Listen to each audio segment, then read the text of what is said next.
మళ్ళా లోపల కొని ఇదన్నా పెట్టండి. చెట్టు పెట్టారు, చెట్లు దొక్కారు. నువ్వు ఫోటోలు దగ్గర నుంచి తీయద్దు, దూరం పోతే అంత వస్తారు.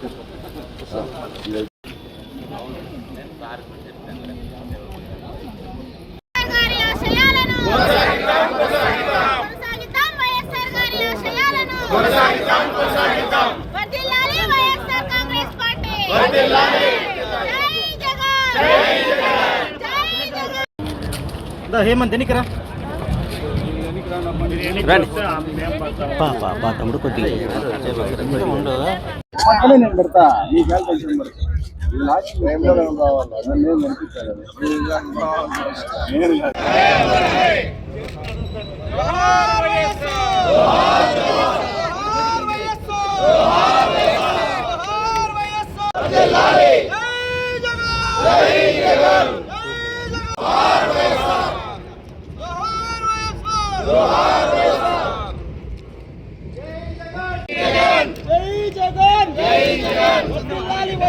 కాంగ్రెస్ పార్టీ కొంచెం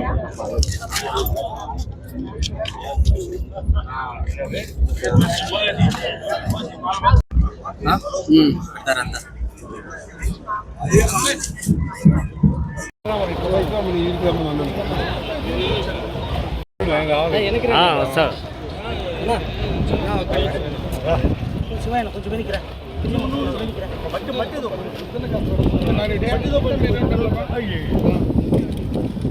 ఆ వెళ్ళని పక్కన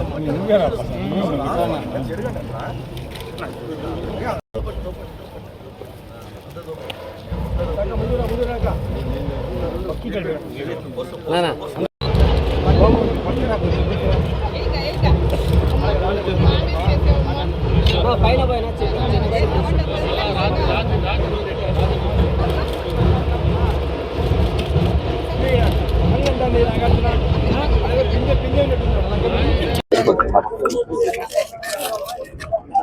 రాజశేఖర రెడ్డి గారు ఈరోజు డాక్టర్ వైఎస్ రాజశేఖర రెడ్డి గారి 77వ జయంతి.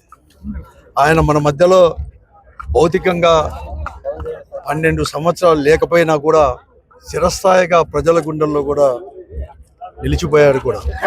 ముఖ్యంగా అతను ప్రజల యొక్క కష్టాలను నింపుకొని, ఎందుకంటే అతను ఒక నమ్మకాన్ని కలిగించాడు ప్రజల్లోనే.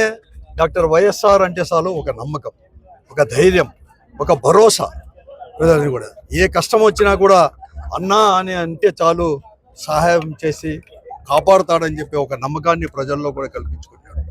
ప్రతిపక్ష నాయకునిగా ప్రజల యొక్క కష్టాలే తెలుసుకొని, మరీ ముఖ్యంగా అతని తత్వం మొట్టమొదట కూడా రైతుల యొక్క పక్షపాతి, అలాగే పేదల యొక్క పక్షపాతి. కాబట్టి వారిద్దరిని కూడా బాగు చేయాలని చెప్పేసి ప్రతిపక్ష నాయకుడికి వారి కష్టాలు కూడా తెలుసుకొని, ఆనాటి కష్టాలు తెలుసుకొని పాదయాత్ర చేసి, ఆ పాదయాత్రలో ప్రజల యొక్క కష్టాలు నష్టాలు అవన్నీ కూడా తెలుసుకొని అతనికి అవకాశం 2004లో ముఖ్యమంత్రిగా వచ్చినప్పటి నుంచి దాదాపుగా 5 సంవత్సరాలు పైబడి కూడా ముఖ్యమంత్రిగా ఉండి అతను ఏదైతే మాట చెప్పాడో మాట తప్పుకోకుండా అన్ని కూడా చేశాడు. ముఖ్యంగా జలయజ్ఞం ద్వారా బీడుబడిన ప్రతి భూమికి కూడా ప్రతి ఎకరా కూడా నీరు ఇవ్వాలని చెప్పి ఒక సదుద్దేశంతో అన్ని ప్రాజెక్టులు కూడా మన పూర్వీకులు అనేక పోరాటాలు చేసిన అన్ని ప్రాజెక్టులను కూడా ప్రారంభించి జలయజ్ఞం ప్రారంభించి ఈ రోజుకు ఆ జలయజ్ఞం ద్వారా ఈ ఆంధ్రప్రదేశ్ యొక్క సస్యశ్యామలం అవుతుంది. అంటే ఉమ్మడి ఆంధ్రప్రదేశ్ కూడా సస్యశ్యామలం అవుతుంటే ఆయన యొక్క చొరవ, ఆయన యొక్క దూరదృష్టి, ఆయన యొక్క పట్టుదల, ఆయన యొక్క ధైర్య సాహసాలతో దాన్ని స్టార్ట్ చేశాడు. అలాగే ప్రతి ఒక్క కుటుంబం కూడా బాగా చదువుకోవాలి. కేవలం ప్రాథమిక విద్యతోనే కాదు, ఎక్కువ హైయర్ స్టడీస్ కూడా, ఉన్నత విద్య కూడా కావాలి. అప్పుడే వాళ్ళ పిల్లలు బాగుపడతారు. అప్పుడే బడుగు బలహీన వర్గాల యొక్క పిల్లలు, మరీ ముఖ్యంగా పేదల యొక్క పిల్లలు, రైతుల పిల్లలు కావచ్చు, రైతు కూలీల యొక్క పిల్లలు చదువుకుంటారని చెప్పేసి ఫీజు రియంబర్స్మెంట్ అనేది ఎక్కడ ఈ దేశంలోనే స్వాతంత్రం వచ్చినప్పటి నుంచి ఎక్కడ లేకూడదని కూడా తీసుకొని రావడం, శాచురేషన్ పదం పెట్టి సంక్షేమ పథకాలు కూడా రూపొందించి, ఆ సంక్షేమ పథకాలు కూడా రూపొందించి అందరికీ రాజకీయాలకు అతీతంగా కేవలం పేదరికం అంటే అర్హత మాత్రమే ప్రామాణికంగా తీసుకొని శాచురేషన్ మోడ్లో ఆ పథకాలు కూడా అందించడం. అలాగే మళ్ళా తర్వాత విద్యకు కూడా అత్యధికమైన ప్రాధాన్యత ఇవ్వడం, హెల్త్కి కూడా ఎక్కువగా, ఆరోగ్యానికి కూడా అత్యధికమైన ప్రాధాన్యత ఇచ్చి ఆరోగ్యశ్రీ పథకాల ద్వారా కూడా ఈ దేశానికే ఒక ఆదర్శ ముఖ్యమంత్రి అయిన దాంట్లో ఏమాత్రం కూడా అతియోశక్తి కూడా కాదు.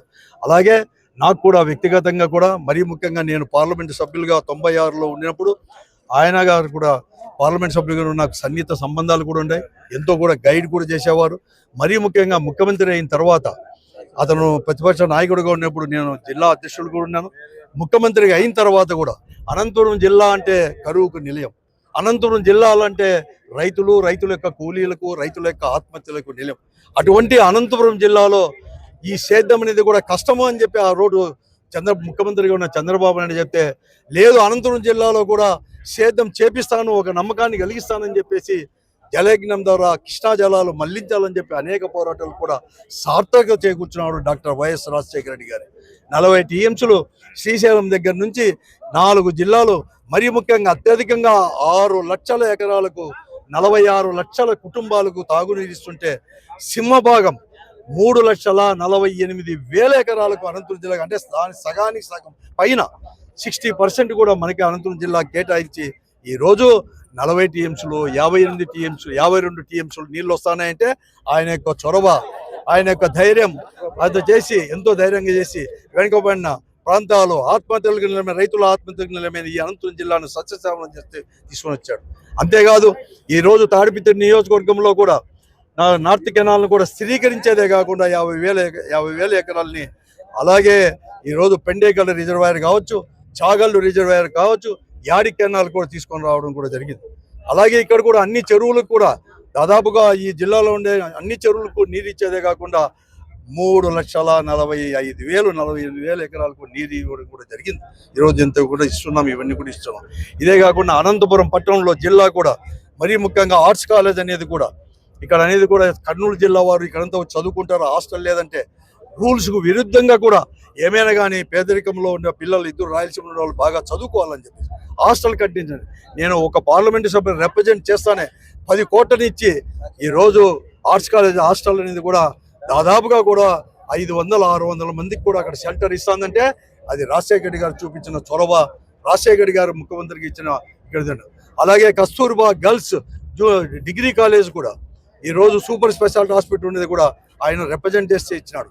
అలాగే ఆర్ట్స్ కాలేజ్ ముందర కూడా లేడీస్కి మాత్రమే, మహిళలకు మాత్రమే హాస్టల్ కట్టించింది కూడా ఆయన ముఖ్యమంత్రిగా ఉన్నప్పుడే. అలాగే అనేకమైన ఈరోజు జేఎన్టీయూకి స్వయం ప్రతిపత్తి, అనంతపురం జేఎన్టీయూకి స్వయం ప్రతిపత్తి వచ్చిందంటే అదో డాక్టర్ వైఎస్ రాజశేఖర రెడ్డి గారు ముఖ్యమంత్రిగా ఉన్నప్పుడే ఇవన్నీ కూడా తీసుకొని రావడం జరిగింది. అత్యంత వెనుకబడి ఉన్న మడకసిరలో కూడా ఆ రోజు అగ్రికల్చర్ యూనివర్సిటీ కావచ్చు, అలాగే అనేకంగా కూడా కాలేజీలు తీసుకొచ్చి, అంటే విద్యకు అత్యధికమైన ప్రాధాన్యత ఇచ్చే వాడు తీసుకొని రావడం జరిగింది. అనంతపురానికి తాగునీరు ఉన్నప్పుడు నేను పార్లమెంటు సభ్యులుగా చేస్తే కేంద్రం ఇస్తామంటే 20% మున్సిపాలిటీ కట్టాలంటే మీరు కట్టాల్సిన అవసరం లేదు, నేనే కడతాను ఆంధ్రప్రదేశ్ ప్రభుత్వం తరపున అని చెప్పి చొరవ చూపించినాడు. కాబట్టి ఈరోజు ఇక్కడ వచ్చేసింది. ధర్మారం కావచ్చు, కదిరి కావచ్చు, రాయదుర్గం కానీ, గుంటకల్లో కూడా తాగునీటి పథకాలు ఉన్నాయంటే ఆయన యొక్క చొరవ, ఆయన యొక్క ముందు చూపు అని చెప్పి కూడా చెప్పక తప్పదు. ఇదే కాకుండా ఈరోజు శ్రీరామరెడ్డి ప్రాజెక్టుకు నీళ్ళు ఇస్తున్నారంటే కళ్యాణ్ దుర్గ్ కానీ, రాయదుర్గ్ కానీ, అలాగే మడకశీర, హిందూపూర్ ఇండస్ట్రియల్ ఏరియాకి ఇస్తున్నారంటే ఆయన ముఖ్యమంత్రిగా ఉన్నప్పుడు ఇలాగ అనేకమైన కార్యక్రమాలు చేశారు. కాబట్టి ఈరోజు ప్రజల గుండెల్లో రాజకీయాలకు అతీతంగా, కుల మతాలకు అతీతంగా, వర్గ భేదాలకు అతీతంగా అందరి స్థిరస్థాయి కూడా ఈ పొద్దుకు నిలుచుకున్నాడు. 12-13 సంవత్సరాలైనా కూడా స్థిరస్థాయి కూడా అందరి ఉదయాలకు కూడా నిలిచిపోయినాడు. ఇదే కాదు, ఈరోజు జగన్మోహన్ రెడ్డి గారు కూడా తండ్రి అడుగుజాడల్లో నడుస్తూ కూడా ముందుకు పోతున్నాడు. ఆయన ఎలా అయితే తీసుకొచ్చాడో ఇప్పటి తరం పిల్లలకు కూడా తీసుకొచ్చి పరిపాలన సంస్కరణలు కావచ్చు, సంక్షేమ కార్యక్రమాలు కావచ్చు, ఉన్నత విద్య పేదలకు ఫ్రీగా ఇచ్చే దాంట్లో కావచ్చు, అనేక సంస్కరణలు, రైతును ఆదుకునే దాంట్లో కూడా అనేక రకాల నేను ఉన్నానని భరోసా ఇచ్చే దాంట్లో ఉన్నాడు. ముందుకు పోతాం. మేము రాజశేఖర రెడ్డి గారు ఉన్నా, జగన్మోహన్ రెడ్డి గారు ఉన్నా, వైఎస్ఆర్ కాంగ్రెస్ పార్టీ వాళ్ళు అధికారం ఉన్నా, ప్రతిపక్షంలో ఉన్న ప్రజల యొక్క బాగోగులు, ఈ రాష్ట్ర అభివృద్ధి ధ్యేయంగా కూడా ముందుకు పోతాం. జగన్మోహన్ రెడ్డి గారి నాయకత్వంలో రాజశేఖర రెడ్డి గారి ఆశయాలని ఇంకా కూడా ముందుకు తీసుకొని పోతామని చెప్పేసి జగన్మోహన్ రెడ్డి గారి నాయకత్వంలో కూడా చెప్తూ, జై హో డాక్టర్ వైఎస్ రాజశేఖర రెడ్డి గారు, అమర్ జోహార్ వైఎస్ఆర్, జోహార్ వైఎస్ఆర్.